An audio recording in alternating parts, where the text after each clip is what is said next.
আমরা ভিক্ষা চাচ্ছি।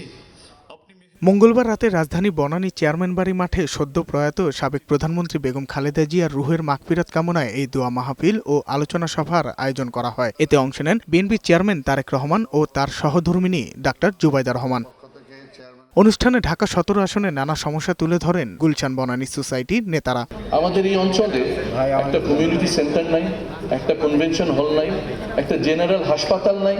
এই সময় দেশ নিয়ে বিভিন্ন পরিকল্পনা তুলে ধরেন তারেক রহমান।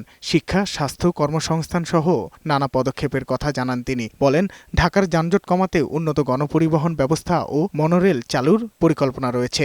জাতীয়তাবাদী দল সরকার গঠনে সক্ষম হলে জনগণের ম্যান্ডেট নিয়ে আমরা সমগ্র বাংলাদেশে ২০,০০০-এর মতন কিলোমিটারের মতন খাল আমরা খনন করতে। ঢাকা শহরের সবুজের পরিমাণ আমার কাছে মনে হচ্ছে অনেক কমে গিয়েছে। ৫ বছরে আমরা ২৫ কোটি গাছ আমরা রোপণ করতে চাই, বছরে ৪ থেকে ৫ কোটি গাছ।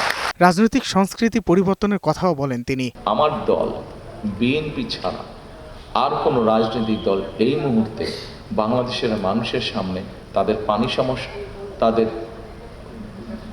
বেটার এনভায়রনমেন্ট সমস্যা, তাদের হেলথ সমস্যা, তাদের এডুকেশন সমস্যা, তাদের ইয়াং জেনারেশনের জব অপরচুনিটি, এগুলো নিয়ে স্পেসিফিক কোনো পরিকল্পনা দিতে পেরেছে বলে আমার জানা নেই। পলিটিশিয়ান হিসেবে আমি যদি বলতে চাই, আমি অনেক বলতে পারবো পলিটিক্যাল অপোনেন্ট সম্পর্কে, কিন্তু সেটাতে না আপনার কোনো ফায়দা হবে দিন শেষে, না আমার কোনো ফায়দা হবে দিন শেষে। বিএনপির আই হ্যাভ এ প্ল্যান পরিকল্পনা বাস্তবায়ন করতে পারলে আগামীতে সবাই উপকৃত হবে বলেও জানান বিএনপি চেয়ারম্যান।